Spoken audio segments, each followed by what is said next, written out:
And a lot of the little postural adjustments are to adjust the tensegrity. They're to adjust the little bits of the system so that instead of just having to contract a muscle more, we can actually sometimes even lengthen just slightly something around a joint or a spine around the midsection of the body. And by creating that little bit of length, we add that sort of elastic, and maybe we can say fascial strength. Sometimes we can actually get stronger, not just by contracting harder, but by lengthening just naturally. That was Sam Wuest, and you're listening to the Just Fly Performance Podcast.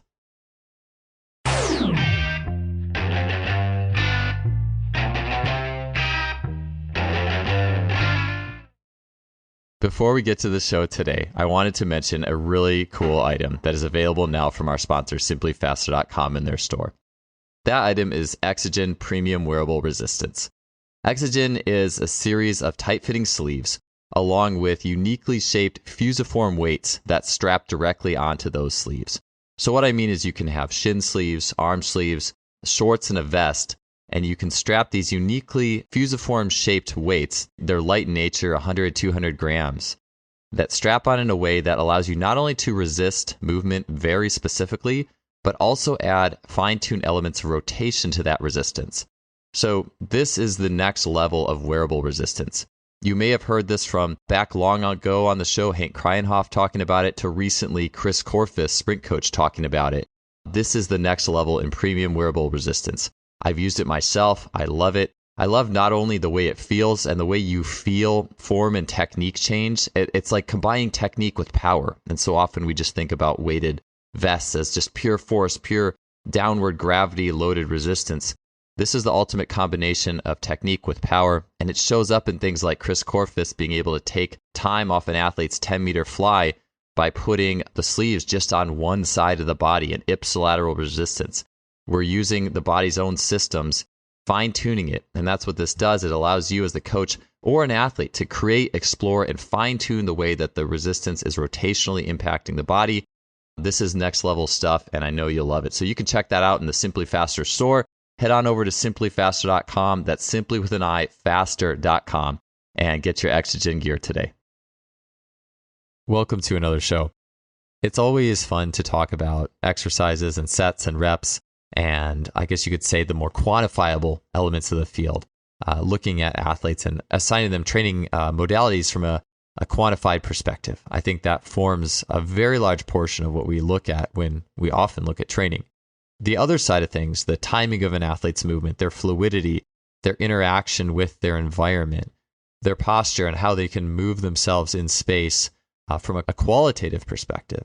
These are things that I've been working on improving in not only my observation, but my ability to help guide athletes to a better form of movement.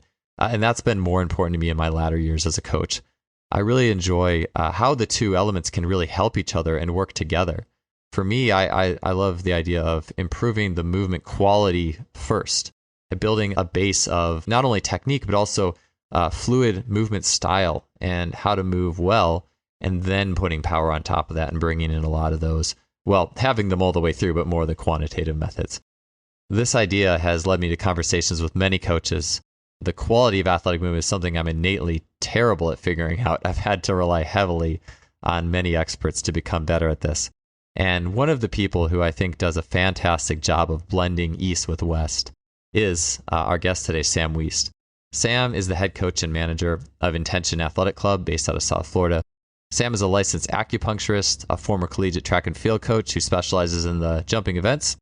And Sam has had some tremendous apprenticeships that have allowed and facilitated his current perspective, such as Ukrainian Olympic hurdle coach Alex Pomerenko, several master acupuncturists, as well as his continued education within the martial arts. Sam has been a writer of some of the most popular articles on Just Fly Sports, and he was a previous podcast guest a few years ago on the importance of rotation in sprinting, jumping, and sport jumping movements, such as dunking a basketball. Sam is absolutely a holistic and outside-the-box thinker, and he blends many concepts into a practical manner when talking about coaching athletes. On today's show, Sam and I are going to talk about the finer points of posture, expanding joint positions, and what it really means to train an athlete from a fascial perspective. That's an easy term to throw around, but what does it actually mean when we go into coaching athletes? Sam is also going to talk about how his influences from the martial arts have made a major impact on how he goes about training athletes. And Sam will close with a bit on how to balance a training program based off of a philosophical perspective of yin and yang, or hard and soft, or easy and hard days. And how does that fit into his training regime throughout the weekly workloads? This is a great episode for getting outside the box. It's also one that I think we really can directly tie to our daily work with athletes, and that can give us some increased layers of observation for what we really are seeing out of great athletes and how we might go about engaging those in our own training. I'm excited to get you guys this show. Let's get on to it. Episode 256 with Coach Sam Wuest. Sam, it's awesome to have you back, man. One of the questions I really wanted to get into is, it's something I've been thinking about more and more. It's just like the quality of human movement. Sometimes it's hard to really put or maybe it's impossible to put a number on that, right? But I know you've done a ton of work in the martial arts. And what are some things that the martial arts can teach us? We tend to say like fascial training. I think that's an easy objective thing. But movement quality, how well do you move, and connecting that to the martial arts? Yeah, so I think there's a bunch of layers that we could, a bunch of different topics that we could go into. But since you brought up fascial training, I think one thing that people, I've noticed people use fascial training, and it's kind of like this broad term as opposed to, specifics of like, how are we actually training the fascia? Yes. And I don't think that people really understand. It's kind of like fascial training is this bucket of like, oh, we don't really know what we're doing here. So, but it works. And it seems to have this quality that we're saying, something must be going on. It's probably the fascia. We don't understand the fascia. We don't understand why this works, et cetera, et cetera. Especially the internal martial arts. So like Taiji, you see me pronounce it with the J instead of the CH, because the CH was the old pronunciation. I always put a plug in for that. The G is the great polarity, Taiji. And we have Xingyi and Bagua and all these different movement styles, if you will, martial arts styles, movement styles, especially the ones that say they're internal. You'll see that they'll use the body in a different way, because they're not trying to use, the same way like an external martial art, which even Western boxing could be an external martial art, the way that they would be using that, because you're using different sections of your body in a particular way, and you might be mobilizing different things that I think in strength and conditioning, we don't often assume can or should move, if that makes sense. And that's a whole rabbit hole to go down. But to just kind of give you an overview, such as the intercostals, like expanding and contracting. And that's one of the reasons why some of these arts really rely on the breath, is because it's not as, and I'm not saying to throw out the, like the contracting and like, taking a belly breath in and then like squeezing and keeping support, because you need that if you're Olympic lifting, you need that for a lot of things. But when we talk about gait, when we talk about something a little bit more dynamic, throwing is another example, there are little movements in the rib cage that if those are off, then the scapula is not going to move right.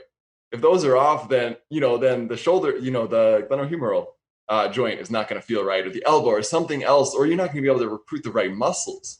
Like from doing these things and then doing even just like a small amount of extra strength training over the past few weeks, I'm just like shocked. My serratus looks like an extra set of ribs, like, because they're all moving. Like last time I, dove into strength training and like some earnest, it was not moving the same way. So we can see that certain parts of the body have to move and have to open and have to close. And another way that, not to go on too far of a tangent here, but another way is that some of the language around martial arts is really, I think, interesting to, we talk a lot about force in strength conditioning and training and, speed training, track coaching, all this. But where does the force actually go?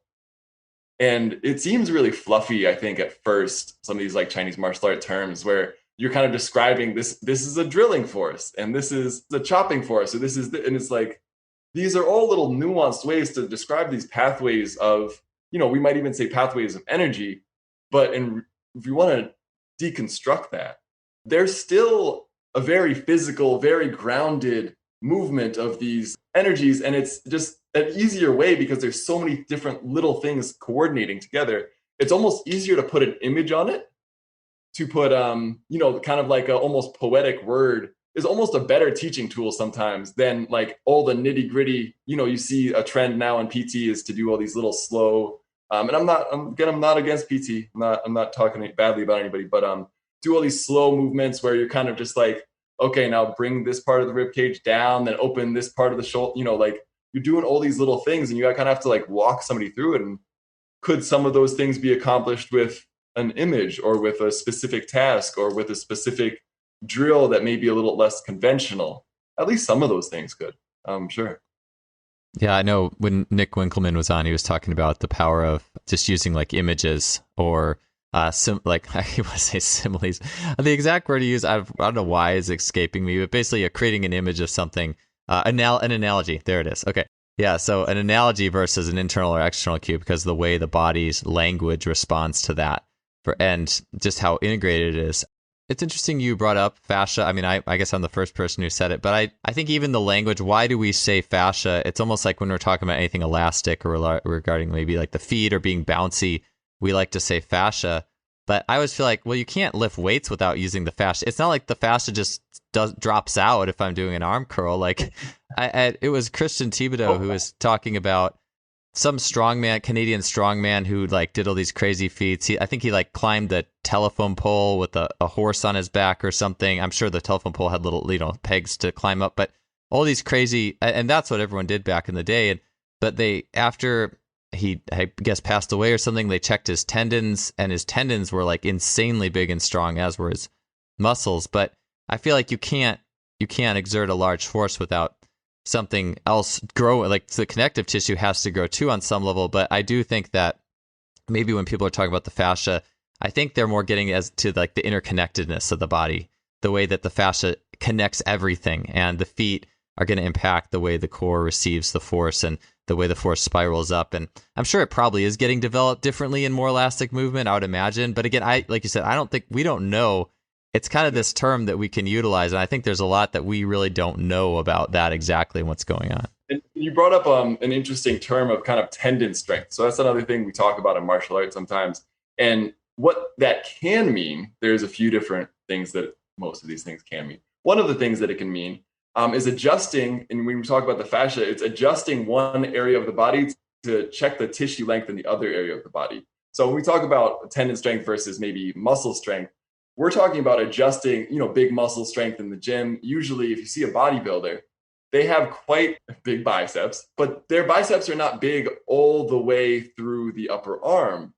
They're rarely centered around one particular area. And the viewers, I'm sure, cannot see that I'm motioning to my center of my bicep. It's kind of like a little mountaintop there. Whereas somebody who has more of a tendon or even elastic structure, and I would imagine that the strongman that you're talking about might have something similar, is that you'll often see that the muscle is almost more spread out because the tendons and the connective tissue at the joint level has also developed. Because these things, they might take months as opposed to weeks to really start developing. I see some of these guys who can, like do the push-ups, not just push-ups, but like handstands on 2 fingers. Mm-hmm. They still have muscle quality, but it's not in the same spot. It's really distributed throughout the limb. I think some of that is coordination, and I think some of that is just, developing tendons slowly over time. But it absolutely affects the way it kind of spirals throughout the body and everything like that. And that's what a lot of the little elaborate movements that we see, when they're done correctly, sometimes it's just people want to be expressive and dance, and that's great. But when they're done correctly for kind of a martial or power generation purpose, or in some of the videos that you break down as far as running and jumping, those are definitely people manipulating some distal points to affect something proximal or vice versa. Yeah, I'd never thought about the 2-finger push-up. You could compare that. And I believe the martial arts talks a lot about the strength of the bones as well. And that's, I think, something that we take for granted. And you'd be hard-pressed, I think, to think of someone who's an explosive jumper or sprinter whose at least bones of the foot were not stronger or denser, or just in the same way that 2-finger, 1-finger push-up person has to have stronger bones. And I'm sure that the interconnected web of fascia has to be of a higher quality as well. I mean, again, I was just kind of ripping at it, but again, it's like we don't know. But I'm sure it's got to be. There's got to be something going on with that tensegrity and the strength of the bones that is giving an increased strength there. Absolutely, and I think that's some of the reason why we focus so much on posture and specific postural cues, and that's something that I've been kind of linking up with some of the track and field coaching that I do now. Is how do we take advantage of the tensegrity system a little bit more when we talk about posture, because there are specific things from some of the martial arts communities or styles of teaching that I've learned that we're looking at as far as, and a lot of the little postural adjustments are to adjust the tensegrity. They're to adjust the little bits of the system so that instead of just having to contract a muscle more, we can actually sometimes even lengthen just slightly something around a joint or a spine or on the midsection of the body. And by creating that little bit of length, we add that sort of elastic, and maybe we can say fascial strength. Sometimes we can actually get stronger, not just by contracting harder, but by lengthening just naturally. And that's a really interesting rabbit hole to, I'm not saying I have the answers right now, but I think that's one of those things that, as a younger coach, that if we keep following this in regards to sport, I think that we get at some of the qualities that certain athletes inherently do really well, which is, we know, take advantage of the tensegrity system of the skeleton. Some of the best high jumpers that I've ever encountered, the 240 guys, like, remember meeting Derek Drouin at Florida Relays, like when we were in college, and dude, his posture was alarmingly good. Mm-hmm. Yeah, like, I saw him jump once in person as well. Yeah, I agree. I totally agree with you. Alarmingly good. It was like, whoa, like I thought that I knew what good posture was. And then I saw, this person, and I was like, wow, I've never seen somebody this height have that sort of posture. It was like, I realized that I've seen some amazing athletes and people that I thought had good posture, but not compared to him. I think that's part of the reason why he's an amazing force producer. Yeah, there's more to the summation of force, and like you said too, it's not just about. I think it's easy to just say producing force and muscles, but something you said reminded me of something Adarian Barr has talked about with me. But the idea of I could accelerate and punch the ground, and I'm not totally. I think it's easy to be a contrarian and just say, oh, that's not going to work. I think if it emotionally resonates with you and that punch thing, and you can harness it, then cool. But as hard as you punch the ground, that ground's going to give the force back to you and up into your body just as fast. And you have to be ready for it. And if you can't deal with the force fast enough, well, it's going to go somewhere. And I think it's almost like when we do anything, when we accelerate, we jump, we throw, we just have to be able to deal with the force as fast as it's coming to us. So that's where sometimes those cues external to our body, it's such an integrated system, because it's like, we have the idea, but we also need to be able to have the machinery to deal with how fast those forces are coming into our bodies. And so when you mentioned that, it made me think about that concept. Where does the force go? Yeah, where does the force go? And I think, when we talk about coaching and teaching movement, that's a big part of somebody like Franz Bosch, who's done a lot of work on contractile elements in the skeleton, right?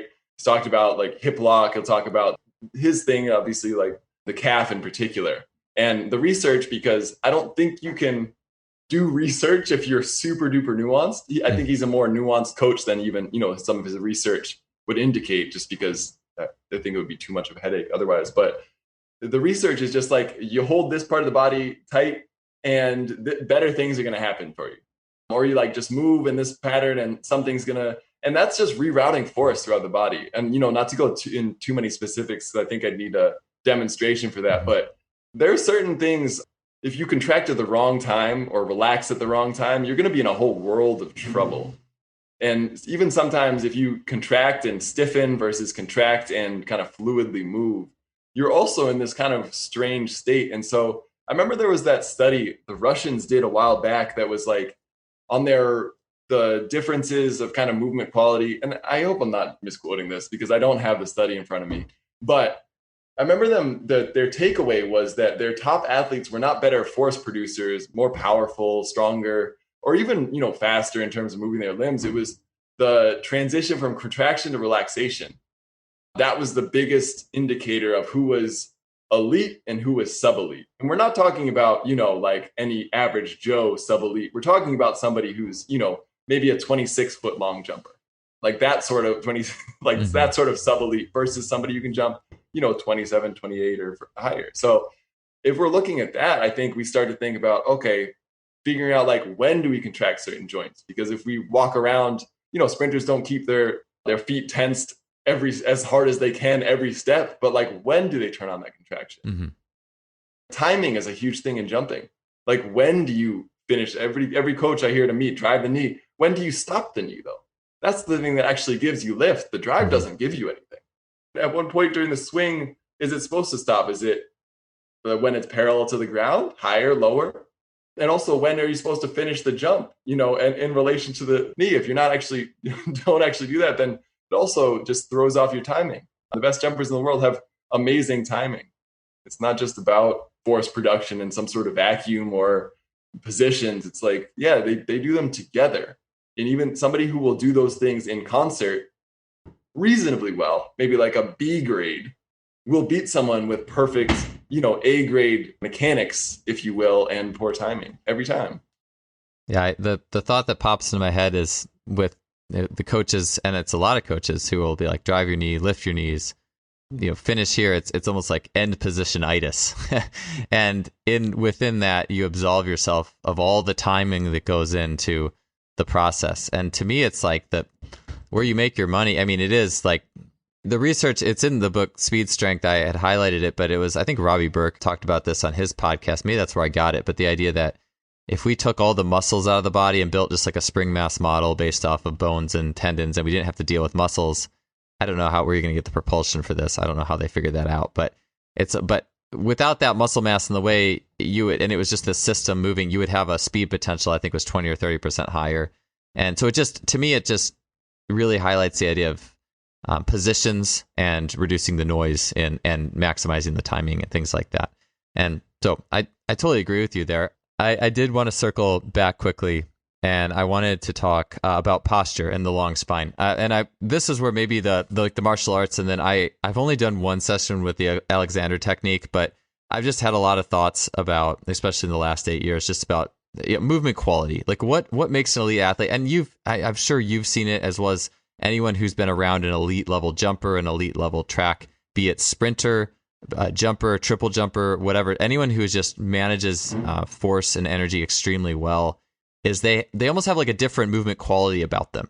It's just like they're gliding. There's like the effortlessness, especially like in triple jump. But within the Alexander method, I think I'd look at pictures of my face doing. I was just looking through a picture book my parents brought down of me high jumping in high school. And like the look on my face, like when I'm about to go over the bars, like this, just like, like it's just like this mostly aggressive, kind of scared, like kind of like a lot of emotions, very intense. And I'm like, man, I feel like I don't think the best athletes in the world have that look on their face. You know what I'm saying? Like there's something more to what's going on here in terms of just movement quality and how the mind is affecting how easily you move. And that's what I've been into the last year. And so I did an Alexander method, which anyone's not familiar with that. It's just like movement quality. It's like use of the body, how the emotions, the mind, and how we just move over time. And basically kind of trying to learn to move like a child.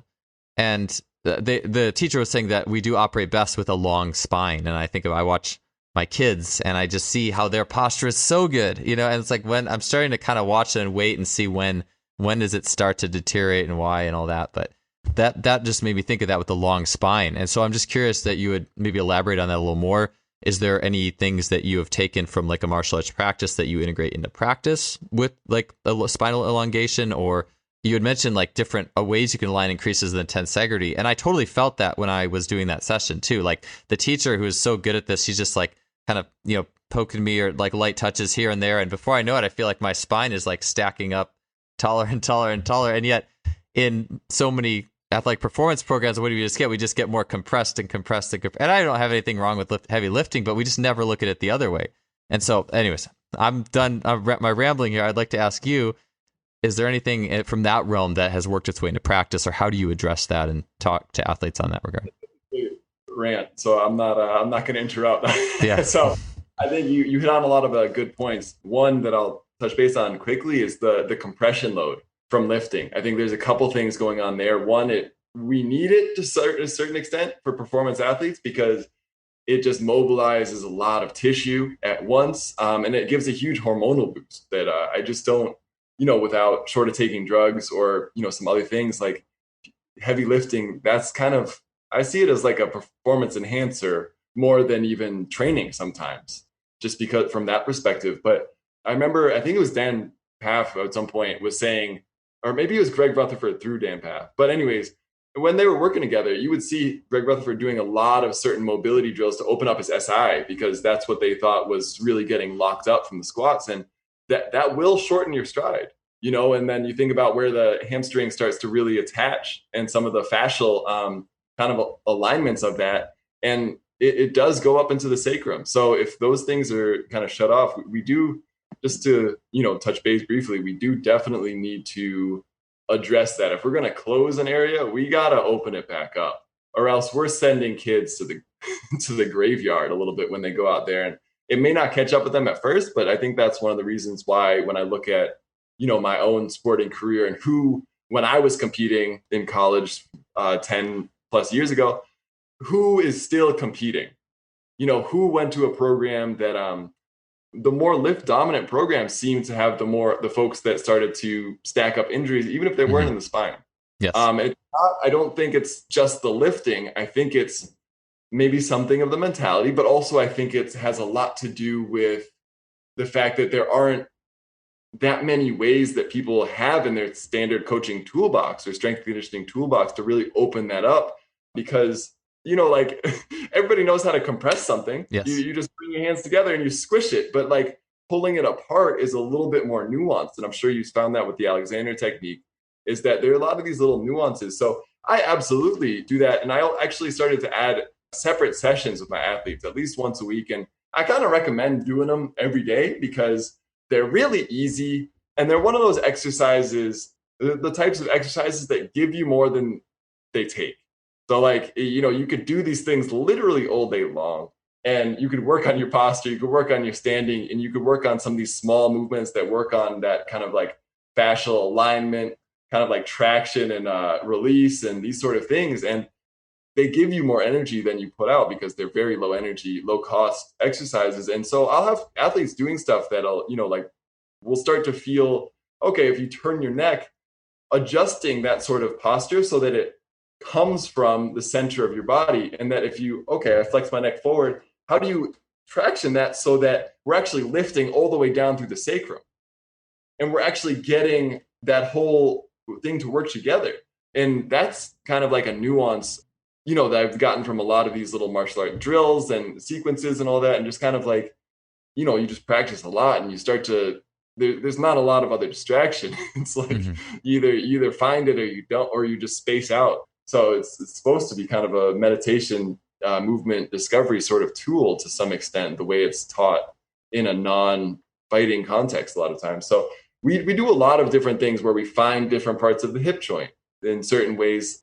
How do I say it? Like Chinese martial arts has certain names for different areas. And I shouldn't say Chinese martial arts, Mandarin Chinese has different names for different anatomical areas that we don't really always think about as a grouping of an area in the West. So like we talk about the inguinal, sort of the internal hip joint as the qua, and that's supposed to move and be mobile. And most athletes that I work with have no idea how to engage that. And that's like one of those things that you see somebody able to kind of like produce a power or some sort of rotational force, or you see this like boxing out and the NBA or something like that. Like folks that can kind of like do that at multiple planes of motion in their hip have a huge advantage on folks that can't. And same thing with, on the line and NFL and stuff like any sport really has that. And don't even get started on baseball. Like if you can turn in there, you have a lot of freedom of movement that I don't think people realize you have. And it's not like overstretching. I think some coaches are afraid of stretching. They're like, oh, okay, we're gonna make these folks too long. All right, I have 2 more points and I'll end my rant. First of all, remember that the first, if you ever any sort of research, I think coaches are really, all of us need to be really diligent about where does the research come from, how was it done. Talk to Coach Boo at LSU about, he was there when they did the stretching study that said people go slower, and he was still passively stretching his athletes after the study, because when they did the study, it was literally just crank the heck out of your hamstring, go. like that's not, that's like, yes. That's no one was ever doing that. If anybody was doing that, they were insane. So like we need to be aware of some of these things. And also, like, if you just find more room in the joint, you find that fluid quality. That's not changing the structure of a muscle. That's not like creating more muscle tears. That's just like finding which part of the socket your joint actually moves the best in. And I think that's I just don't really see an argument against that. You can find a way to move without using as much muscle, but you still can move with force if you do use the muscle. What's the downside? I wanted to take a break from the show and briefly share with you the difference that performance herbalism can make for you. Several years ago, I had Logan Christopher, CEO of Lost Empire Herbs, on the show to talk about hypnosis and mental training for athletes. While talking to him, I realized he also had an herbalism company. So shortly thereafter, I used the Phoenix formula, which was my first product I bought from them. I had great results with it, not only increasing my energy and decreasing my need for coffee and caffeine, but I also noticed that it was making an impact on my lifts and my weight room numbers. I was having a great training experience. Shortly thereafter, I also got into the shilajit resin as well as other herbs. And I don't look at supplementation the same way. I'm a strong believer in what Logan and his company are doing in looking for a natural resource to boost human performance. If you want to check out the herbs that I use personally from Lost Empire Herbs, you can head to www.lostempireherbs.com/justfly. There you can get 15% off your order, and they offer a 365-day money-back guarantee. Definitely check them out. Let's get on back to the show. I like that. Like, wasn't aware of that study idea where, like, Boo is still. I mean, it's so easy to say something's science, but then we somehow think that that's a coverall and totally invalidates the need to actually look at how the study was carried out. Which good. I know, Brett Contreras, who's been on this podcast a couple times, is, if you've looked at his work when he scrutinizes, it was like him and his team would just scrutinize some of these studies out there. And it was just amazing, like the depth these guys are going into. So I think that scrutiny always needs to be paid to something that is, just because it's science doesn't mean they did a good job. And that's really funny to know that about Boo. This right before the show started. It's like the attention span thing. It's just like, okay, one thing. It's, that was there before TikTok. That we can't blame the children, the youth, for going down that road. We've been doing it as coaches for a long time. Yeah. I'd be curious. Well, one thing first before I ask you about the martial arts drills, but I mean, it makes sense to me why like a lot of track coaches might like Eldoa stretching or fascial stretching, but it is interesting. Even me, I mean, I'm very guilty of this, as I don't passively stretch athletes. It's almost like I've found I need to either do, this is fascial stretching. This is better than regular stretching. This is clearly above all you people who are static stretching, or whatever my mind and ego wants to say. Or doing like extreme isometric holds like Jay Schrader's style stuff where you're getting a lengthening effect from the tissue. It's more active though, and I tend to prefer that. But I don't, when I had my best high jump year at age 21, jumped 7 feet, I was static stretching every day after practice, just felt like it was beneficial. And who knows? Maybe I would have been fine the same if I wouldn't have done it, but it definitely didn't hurt. I can tell you, it definitely and absolutely did not hurt me. So I do like the nuances of elongating. I've always felt like the Eldoa stuff, like people feel taller, they feel longer, they just feel better. And I just feel like we tend to prioritize compressing so much. And like you said too, is to my knowledge, a lot of track and field cohorts and this may feed into the latter half of our talk, but the cohorts that really are, you can almost call them like compression-driven cohorts, like lots of heavy lifting, even like heavy jump squats and those types of things.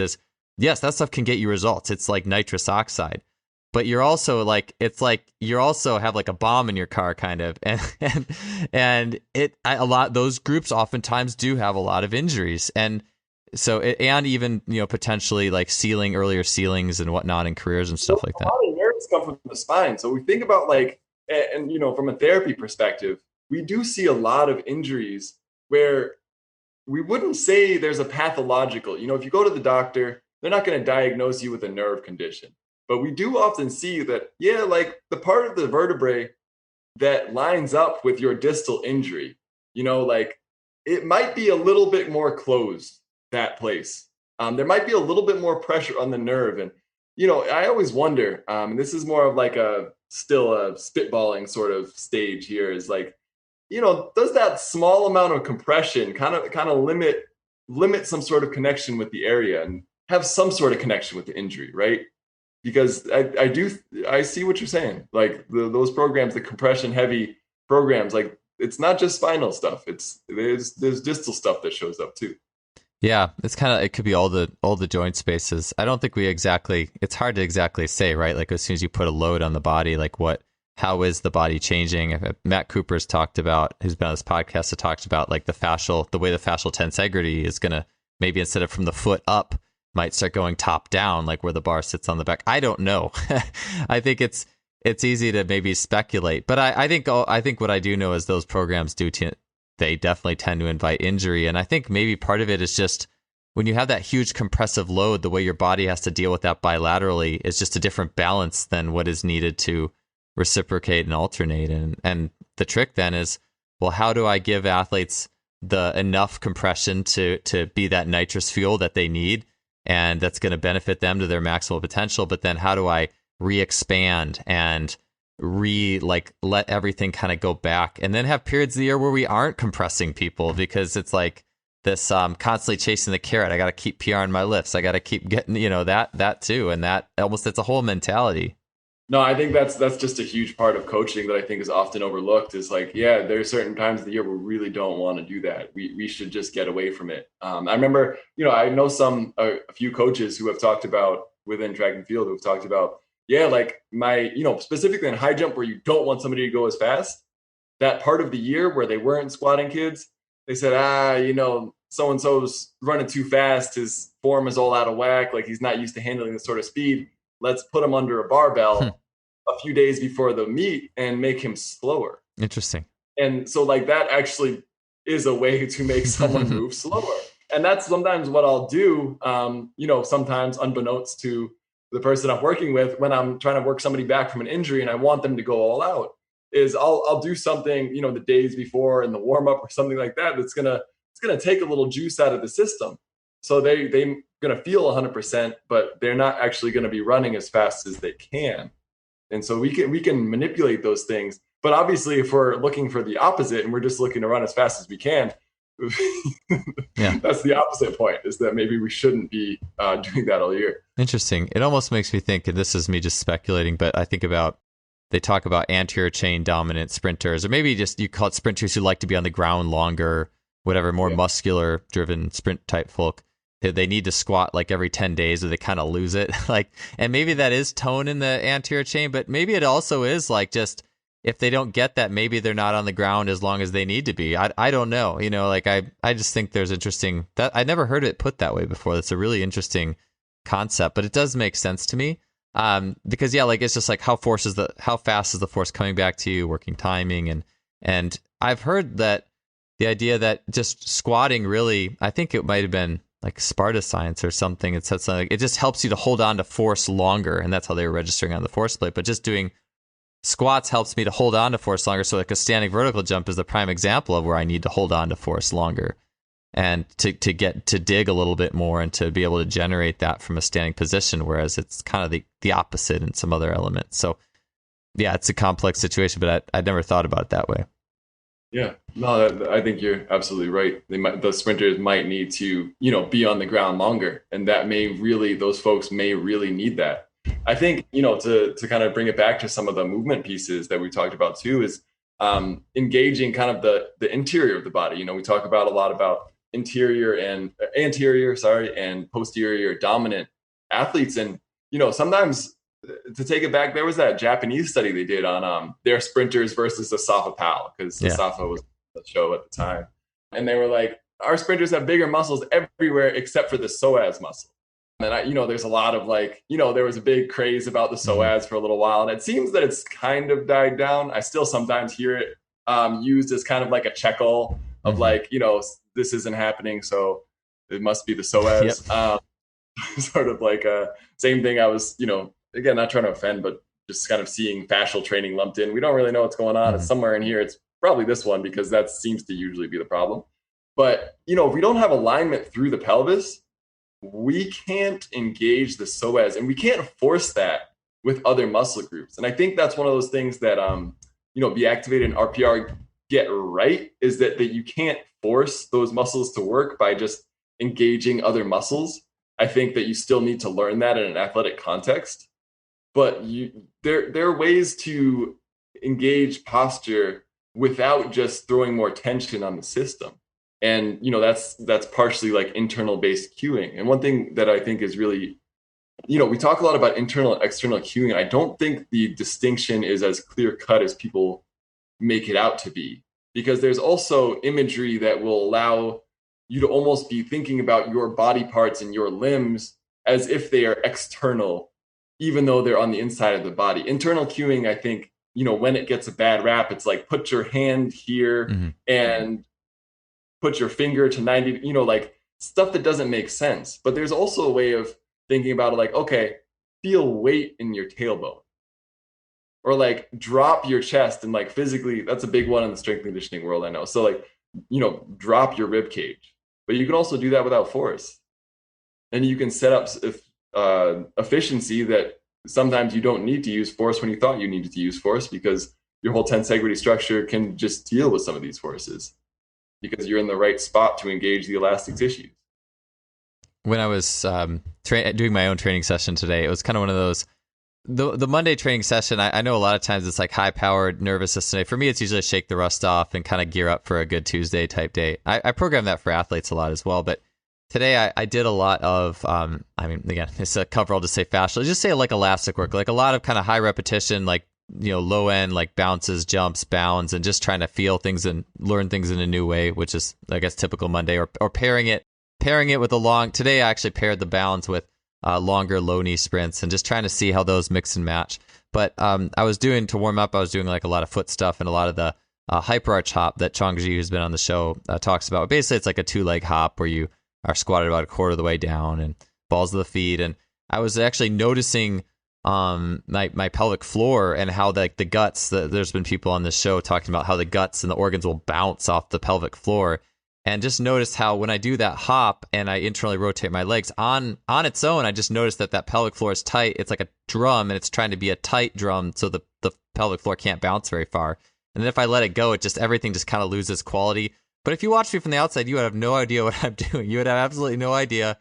And you might see a small change in movement quality, but that is substantial. Like, that is a big deal, the ability to control the guts, because when it gets high speed, now it's a big deal. And so I haven't gotten that far in my coaching yet. I do, so I can eventually hopefully coach when an athlete might need that. So I wanted to ask you, let's start with this, the martial arts drills you mentioned. And we can throw, if you have any examples or there's videos, I'd love to put them in the show notes. That'll be on the website.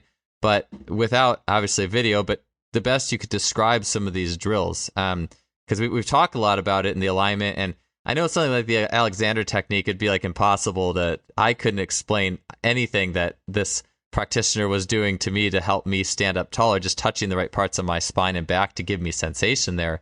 But is there anything you can describe with how you integrate that into a session that's devoted to some of those expansion elements of a long spine?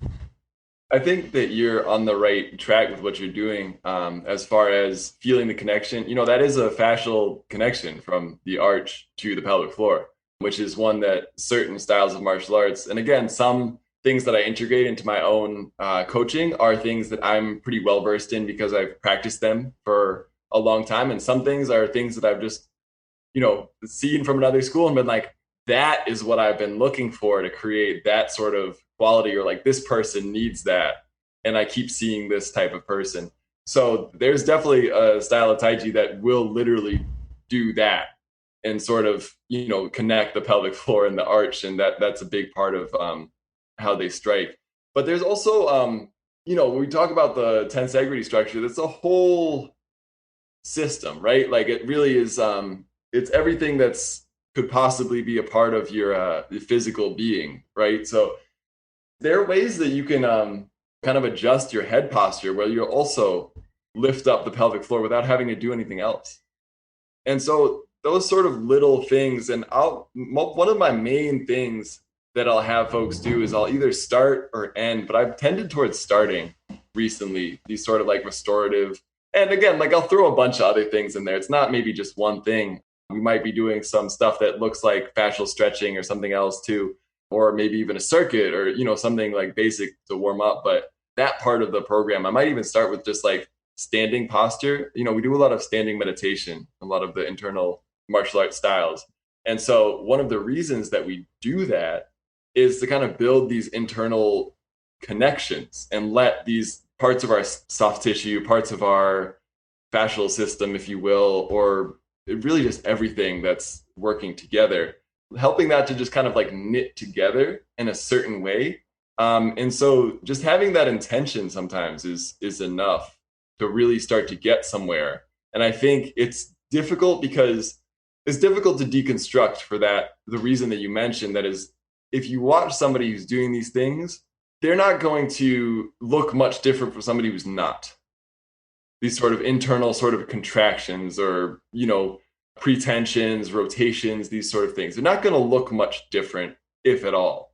And so then you start to deconstruct somebody who's an elite level performer, and probably they've been a pretty dang good performer for most of their life. So they're not going to know, if they're trying to communicate their experience to somebody else, they're not going to know that somebody else, in your example, doesn't have the pelvic floor pulled up in that sense. They would never be able to convey that without having lived in somebody else's body. So it's a really interesting thing of how do you actually start to communicate these things. And I think that's why I tend to, not only because I think it's what people in general need is, more stillness and more calm and clarity in their life, and regardless of athletics or anything else that they're doing. But that is another reason why I kind of prioritize a little bit of meditation or meditative movement in some of these sessions, or really whatever we do with athletes, and try to be mindful of my language in regards to cueing and coaching, because we want folks at least sometimes to be in that really internally focused state, to the point where they can start to feel some of these things. Because if you can't feel them, then how are you going to start changing them? We ran into this problem a lot when I was coaching. I would take away video. I know it's the 21st century, but last time I was coaching a college team, sounds like I got booted for it, but unrelated. Anyways, last time I was coaching a college team, there were times in the season where I really would say, we don't want you to look at video after these jumps, because you just want to see, there's no connection between what you're seeing and what you're feeling. We need, especially people these days, because everything is so visual, so technological, we need people to go back into their bodies more and more and more, and be able to actually feel where they are in space, feel where their limbs are in relation to to each other. And if we can do that through movement, that's wonderful. But sometimes we also need to just kind of affect the way someone's mind is working, and kind of maybe cut off some of those outside distractions, because we can't, otherwise we have no place to go with this stuff. This stuff is all great in theory, but if we can't get folks to really just go inside, then it's a little bit difficult to start teaching these things. Because some of those sensations, when we start to talk about the tensegrity structure, and this is from my own practice, my own conclusion, assumption, what have you, is that if I didn't kind of get my mind back into my body, I probably, even if I had stood for the same amount of time, done the same amount of work, probably would have missed those things. And I think that's the spirit of some of these internal arts that I'm hoping to kind of carry over a little bit into the sporting realm as well. And so you can't, I think, just take the physical form and just overlay it. We got to really use the spirit of it as well. And that means going inside. Yeah, that's heavy stuff. I feel like it's a concept that I think in this industry, or just working with athletics, the things that are the most popular are always the easiest. It's do this lift, get this result. That's very simple. Do X, get Y. The further down the rabbit hole you get, you start to get more complexity, more timing. Okay, that's another level down. There's less people who are going to be interested in that. And then you get into I totally get what you're saying. It's just, it's taken me, I'm 37, and if you would have said that to me 10 years ago, I would have been like, okay, show me a different, wait, show me a new complex training circuit. You know what I'm saying? But you start to spend enough time around, like you said, Derek Drew, and elite athletes who are so good and fluid. And it was a huge blessing for me to work with swimmers for 7 years, because you would just see the elite swimmers were those who just had a relationship with the water that was unlike others. Their ability to sense and flow, and it's a 3D immersive sensory environment, and they could sense and flow and pick up the water in a way that other people could not. And so the question then becomes, how did they get like that? And I do think, although it's not the water, track or any other sport, or throwing a ball or whatever, you are still interacting with that object in a sensory level that's a deeper level. But to get into that is we're talking about here's the lift, that's 1 layer deep, lift, give me better jump. And that's 7 layers deep. That's stuff that is pretty. And so, I think it's really important. It is more complex. And so I'm trying to wrap my head around. Let me just speak to maybe a couple things that you said quickly. Or do you have anything to say with that before I keep going? Because I'm kind of rambling. Go back. Yeah, I was going to say maybe a place that meets in the middle for this is, I think, between an exercise and what you're saying is I've talked with my wife about this because she loves, so Tommy John, who's been on this show a few times, he does a lot of like spinal flossing, spinal hygiene, extreme isometric holds like Jay Schrader's stuff. But when Tommy does his isometric holds, and my wife has like told me this because she would do a spinal flossing routine and really likes it. But Tommy's posture when he does an isometric is like, it is a meditation to him, and you can see it. Like, it's just the very elongated spine. You can just see by like the look on his face, like the breathing, that he is truly experiencing the movement. And I don't want to speak for him too much. I would like to think if he's listening to this that he would agree with me. But it's just, sometimes I think you look at someone doing an exercise like that, and I think an isometric is an easy way. Well, like you said, a standing meditation is an isometric. And that's where I think a lot of people listening to the show are familiar with extreme isometrics, or, a standing straight leg raise, an iso lunge, hanging from a bar.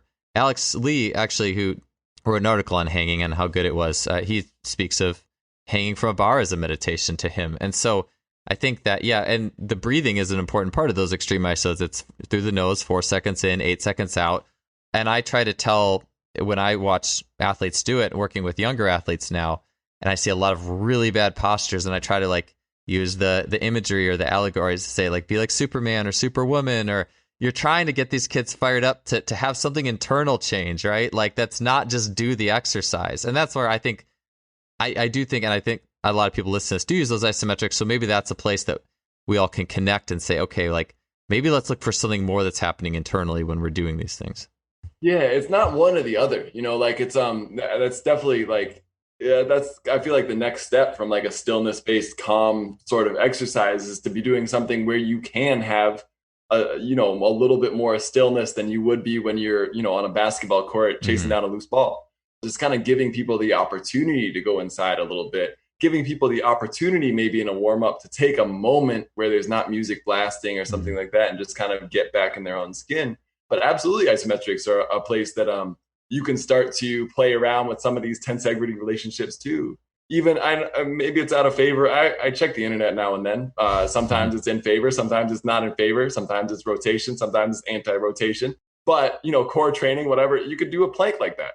You could do like I've seen the extreme isometrics that you're talking about. Absolutely. I don't use the specific ones, but absolutely, those are a way to kind of like pry open certain areas of the body under tension.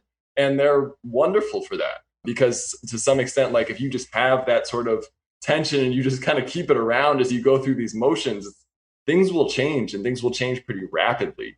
And that's kind of what those would be, if you had to choose one thing, like those are definitely in alignment with, like, if you didn't have a lot of time or a lot of resources, just, yeah, those will probably change some kids.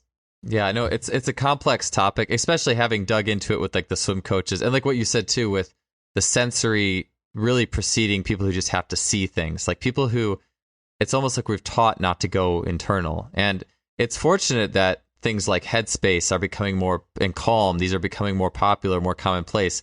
If this was 20 years ago and someone got in a time machine and was fast forward to the future, they'd be like, what's all this meditation stuff? I thought that was just, like, it's becoming more. And so I think like it's only natural that perhaps there is this fusion of the meditative space, and then you said the standing or the exercise, the hold, the isometric, like we're fusing these together. And I'd like to think that this isn't, that we are more ready to be accepting of things like that. And if you're a coach, you see it. Like I remember I'd speak with like basketball strength coaches on that kid who's like the grinder. Like he's the hardest worker on the team, but never gets to play because everything is a grind. Everything is just, the solution is just more work. But if that person did an isometric or a meditation, they would go crazy. Like not go crazy, but just, you can see it. You can see it in people's countenances when they're doing typical exercises. There is something that there's some essence there. So hopefully, basically, if I was to kind of summarize it perhaps in a way that, I'm always trying to like package stuff in a neat box, so you have to forgive me. But like if I'm trying to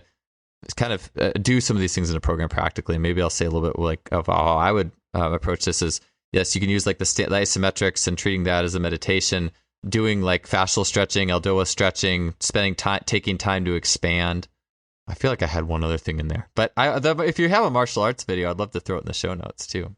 Yeah, I'll look for something that might be relevant. But I think one other thing is that once you kind of have a foundation in some of these things, that like you were talking about, Alex Lee's article talks about hanging as a meditation. It's like you can take some of the mental, if you build the mental qualities in one place, it's a little bit easier to just kind of overlay them on another place. If I'm warming up for something, there are things that I'm going through, some of these connections in my body that are just kind of like circulating.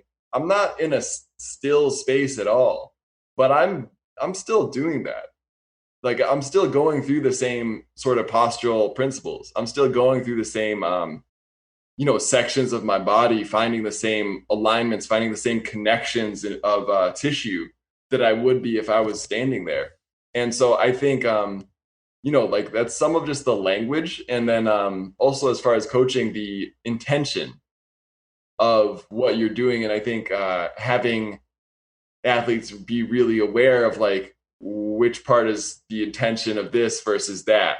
Most of practice, especially if you work with young people, it's going to be external. Like it's going to be outward. It's going to be fun. It's going to be loud. It's going to be boisterous. Like that's normal and that's fine. I'm just saying, like, yeah, you could also add just like a little tidbit of something else at the beginning, at the end, and over time that'll accumulate. A couple minutes makes a big difference, and it doesn't even have to be still. But there are different ways to kind of talk somebody back into their body.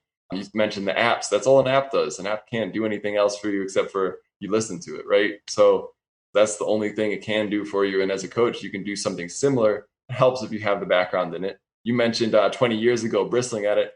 I remember, yeah, when I was growing up, that was like there were two separate spheres.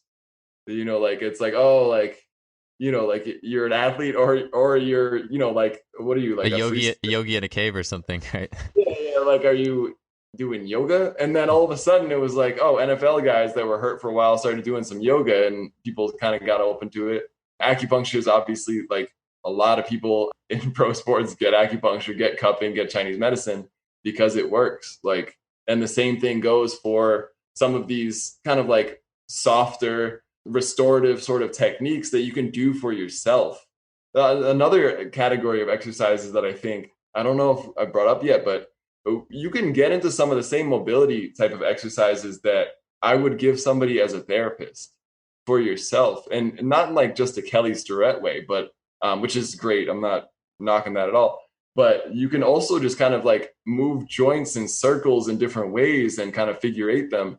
And you'll find that some of the rust gets knocked off too. So like a lot of these things, I'm going off on a tangent again, but a lot of these things a lot of people can do for themselves if they go inside, and you can be a lot of experts for yourself. First lines of defense is more of the word I'm looking for yourself before you even get into the other stuff. If you know yourself, if you can go inside a little bit. I think people are realizing that Yeah. overall. The culture is going in that direction. We can't go the other way. Yeah, I think we've gone so far outside, like you said before in the show, like just the coach who says, just get to this position, just drive your knee, just, lift more weight. Like these are all things that needle has been pushed about as far as it can go. And at the end of the day, you just watch the athlete actually compete and you'll see something different. And so trying to get to that. Well, shoot, we were going to talk about, and maybe we still have a little time to talk about how this balance works out in a training cycle. And I think we can here. So you wrote a really cool article recently, and we did touch on this last time we talked on the podcast. You spoke about the seasons and how each season kind of corresponds with like the winter with strength. And I think the spring was the speed or something like that. You would say it better than me, but there was different correspondences in the training year. And I'd like to, at least for a few minutes, get past that in the sense of, or expand on that with, you wrote the article on the yin and yang of training, like expanding and contracting, and maybe just take me through a week of how do you build your training for your high jumpers, looking at those principles of balance, and how does that fit into your system? Yeah, so I think a week approach is a pretty good idea. So we obviously do all the same work that everybody else does. I just try to be more aware of when we actually are kind of putting energy out, when we're taking it in, and when it appears. And this is where kind of like the concept of yin within yang comes about. Is when it appears that we're spending energy, but we're actually getting a lot in return. So, if we do a speed power session where we're lifting heavy and we are sprinting, that's mostly yang. That's mostly expanding. That's mostly putting energy out. It's fast. It's aggressive. A lot of contraction. Like that. That's kind of like the peak yang. Whereas peak yin would be like a complete day off. But we can also find other modalities to kind of balance that out. And it also helps us to understand each individual training session. So when we go to the track, we don't start, just sprinting right away, right? It's understanding like, how do we lead into the warm up? Like we have to do something that's a little bit more on the yin side, as opposed to just jumping into sprinting, or else we'll get out of balance. And that's how we end up with an injury. And the same thing goes for over the whole course of the training year. And also, finding places within the program where we're mixing in mobility, where we're mixing in ways to come down after practice too. And when do we want to come down after practice, and when maybe we don't?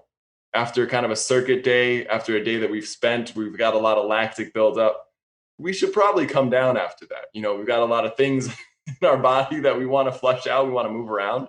So some ways to do that is just a normal cool down, stretching, foam rolling. But we can also do some breathing exercises.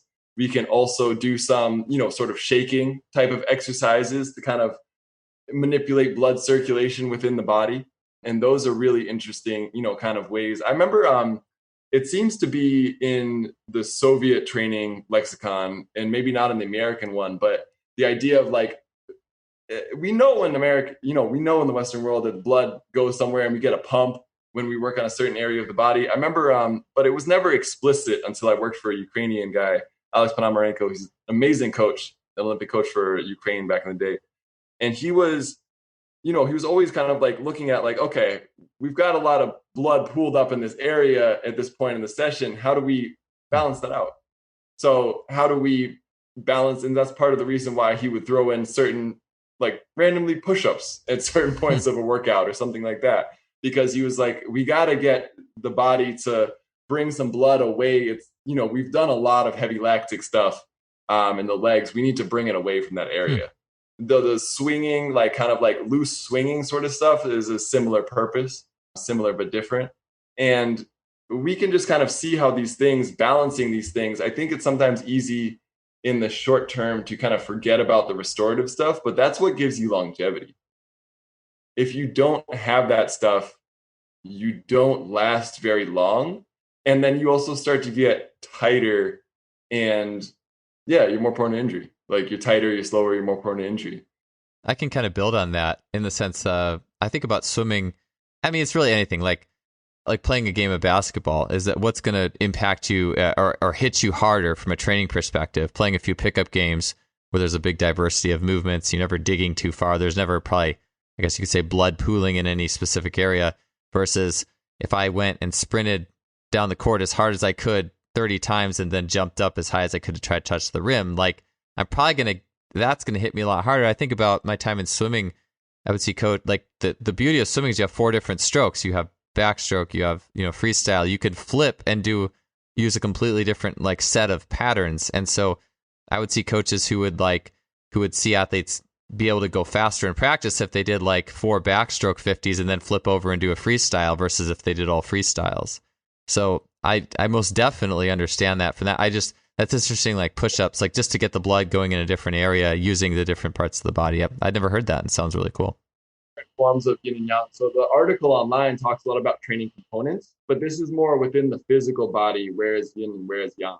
So we have yin is kind of like all the areas. If we were a 4-legged animal, this is just like the way it's, probably typically maybe was thought up or just whatever. The areas that the sun would hit on your back if you were like on all fours are generally yang areas. So the back, the sides of the, legs, torso, back of the neck, et cetera, versus the yin, more like, if you would picture like an animal that doesn't have hair there or something, like it'll stay shaded from the sun, essentially. That was a convoluted, long way to say it. But anyways, so when we think about that, those are other ways that we need to think about how we train athletes. We need to balance these opposing forces or else we're going to get an injury. So in the swimming case, that makes a lot of sense. You're using a different form of muscle groups. and you're also stimulating different parts of the body. Even in running, we do that too. Like have folks doing bounding backwards. One of the best things I've seen, what's his name? He does a lot of like the knee stuff, knee ability. Oh, Ben Patrick, backwards Yeah. running. Yeah. I mean, what he's made his name on, right, is like a lot of backwards stuff. Yeah. And it like, I'm not, I'm always resistant to giving somebody props who's on Instagram a lot, but like it works. Like doing backwards stuff, it really actually does affect your system because it does stimulate some different areas. And I think some of that has to do with obviously like balancing out muscles. And some of that also just has to do with like restoring circulation, just moving joints in different ways. Because I don't think it sounds so simple, and I wish, I could kind of like fancy it up, but just getting the joints to do something that they're not doing otherwise through like a fuller range of motion or something like that, that's super restorative. Body loves that. Body just like likes to like explore and move and be reminded why it maintained that range of motion in the first place. So when we do that sort of stuff, we start to like really recover as opposed to sticking in he's doing the same thing over and over and over again. We start to get stagnant, like literally blood, like everything will start to contract more, which is adaptive, but also that means that the blood will start to pool in those areas and you'll get less circulation over time and more compression. And those things lead to overuse injuries. That's like the mechanism of an overuse injury. And people don't always kind of associate that, I think, or like, I don't know. I think they do when they start to think about it, but there's just a lot of easy preventative stuff that we can do throughout the training cycle, just bringing people down from a sympathetic state to a parasympathetic after practice. It's like, it really makes a difference over the course of a training cycle. And I think people that do well within the programs that don't emphasize that tend to be people that do that well in their life. Yeah, the backward stuff's awesome. Like I started doing like a hill workout with a workout group at the gym I'm training clients at here, and that was back in August. And one of the big workouts was just basically you might run like 150 meters up the hill, walk down, run 60 meters up, walk down, then run up backwards, walk down, side shuffle up, walk down, side shuffle the other way, walk down, and then you go do the 150, and you just felt good. Like you just felt more athletic doing that than just running up and down a bunch of times. I like it so much more. And it also made me think about Bobby Stroop talking about how if you do pro agility before you run the 40, you run a faster 40. I think it's no reason that basketball players, the further you would get away from basketball, like high jump, right? Like you tend to lose your spring a lot of times. You're just doing the same straight line, run a curve, jump over and over and over again. The body wants those different directionalities. So I totally agree with that. Yeah, and I think that's also maybe why I've never seen a high jumper that I've worked with like lose much spring when they've gotten away from basketball, is because we can do plyos in different ranges of motion. We can do things that are 180 degrees. We can do a lot of bounding forward and then a bound back, and like that actually has to teach you how do you orient your body to take off. Sometimes it's better to learn something over exaggerated than it is to learn the actual skill. So in order to go take speed and go straight up, sometimes it's easier to learn how to go forward and then go backwards and then meet yourself somewhere in the middle. That's another way of teaching a skill. Yeah. I almost makes me think about like doing a tempo day, like a high-low. And I don't know if we have time to talk about how this fits into like, a high-low training system where it's like Monday, Wednesday, Friday are hard. Tuesday, Thursday, Saturday are easy. But I like the idea of on a tempo, an easy day, if I'm just going out and running some easy 200s, like maybe I pull a sled backwards for 40 and then I'll wait a minute, then I'll turn around and run. And then maybe I'll go do the sled again and then I'll turn around and run. And just to try to give, if I'm going to recover, I'm going to give you a real multilateral recovery experience. We're not just going to go run and go easy. We're not just going to lift easy. We're going to work triplanar. We're going to work 3D and work reciprocating and work all sorts of directions. That's like what Boo says, Coach Boo, on the easy days. I want as varied as I can. And that's a big part of it. By that. Like that's absolutely, we're completely in alignment there. You just gotta, that's the time where you can just get in all this variety, all this movement. The rest is the work is the rest in some ways. We're in addition to doing all these things, like people forget that like a lot of the high impact stuff, it'll, from a therapy perspective, it'll knock like the joint a little bit offline and make an injury more likely. So if you do all these ranges of motion, do all these sort of multilateral, multiplanar, rotational, all these things, it's more likely that's just going to shift back into place. And you're going to have no problem. You never knew there was a problem or potential pitfall, not even a problem. Yeah, man. Yeah, it's preventative medicine. Yeah, I love it. Well, shoot, I wish we could break down the yearly cycle, the monthly cycle, the daily. I think we don't. We've sadly run out a little bit of time with that one. I do.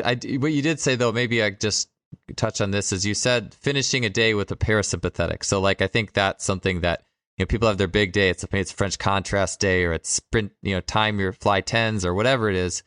Like, just tell me a little bit about cooling down, like stimulating the parasympathetic system. How are we looking at doing that? Yeah, I've started to do this more and more, just because I've realized that if I don't and somebody leaves the practice either hurting or even just like super hype from that, high neural day, that they go home, they don't sleep, and then we have to spend all week recovering. Mm-hmm. So one way that we can do that is I like to go through some sort of just like shaking sort of process. So we're kind of like working on shaking out some joints, just like big open ranges of motion, kind of dynamic mobility. Work into something that's like maybe a little bit slower. It could have an element of like tensile strength, but it's not really, necessarily even a circuit. But we might do some things that almost, maybe for martial arts, that almost look like yoga stuff, where we're kind of like opening up some ranges of motion, opening up the spine a little bit. And then we're kind of bringing someone down, because if you take them at that, they come off a French contrast, they come off a, 42-inch hurdle hop, they're not going to go into like a breathing exercise and have any degree of success with it. So if we can kind of like start with something that's like a little bit more muscular, a little bit more movement oriented, bring it down to a place where it's a little bit slower, and then bring it even more down. And then they can maybe do like, finish up with a couple deep breaths or something of that nature. And then all of a sudden they walk away and they're like, oh yeah, I could go practice again. Like I was like either super jazzed or super wiped. And they feel kind of like back to baseline. And it's something that I've, as a coach, had to sort of check myself, and I think add more formally sometimes, because I do think it makes a big difference in what you're able to get if you work with somebody every day, what you're able to get in the next workout. Yeah, I agree. I I saw this thing. It was on like the golden ratio in music, and it was like, the Fibonacci moment or the 5 moment. It's like the apex. It's like the natural apex of a song. It had like Queen Under Pressure. It's like 0.61% through the song you get to this peak, and then it's down. It's like, oh yeah, like that makes sense. We spend about 2/3 of the workout building up, and then 1/3 coming back down off it, something like that. I just thought that was, but I think we just so often it's like we build it. A lot of times it's like we might build up real fast, and you hit that like your big squat set right away, and then just spend the next 45 minutes just bumming around doing auxiliaries or whatever, or you just crush the last fly 10 and go home. I just think we need to appreciate that like curvature, and how we build up and cool down. Absolutely. I think I just keep running into the same thing, which is like either they get out super jazzed and then they don't sleep, or they're just like wiped and they're still wiped the next day. It's like we gotta, sometimes we can really manipulate, like the way you start and end something is the way you remember it, right? Mm-hmm. People don't tend to, that's like a principle of memory, is that you remember most at the beginning, then the second most, I think, it's the end. And then somewhere in the middle, it gets sometimes lost a little bit. And so if we want somebody to get back to baseline, we want their body to remember what baseline is. We still, just because we do all this training doesn't mean we want somebody to walk around 24 hours a day in training mode. Like most of your basic functions only work if you are not in training mode. So we really only need to train so much. Yeah, right on. Yeah, it's easy. The easiest thing in the world is just to keep training and keep pushing the gas. Anyone can keep pushing the gas pedal down, but to know when to turn it on and off, just like those Russians with the muscles, that's the key. So. It's the alternation. That's the balancing. That's the yin and yang. I think that's a good way to, maybe for out of time, wrap it up, is that's the alternation of the two. Being able to turn on, turn off is, I think, the key to sport and a lot of things in life. Yeah, for sure. Well, maybe next time we chat, we can really get into the nitty gritty of it. I know we're just able to cover it for a few minutes at the end, but that is so true. So true. That's why that, magical program doesn't really exist. It's the fine-tuned alternation and knowing when to push and back off, and session from the session to the year. So anyways, I wish we had more time to chat, Sam. Thank you so much for being on. It's always a pleasure to talk to you. Thank you so much, Joel. It's a pleasure to be on here.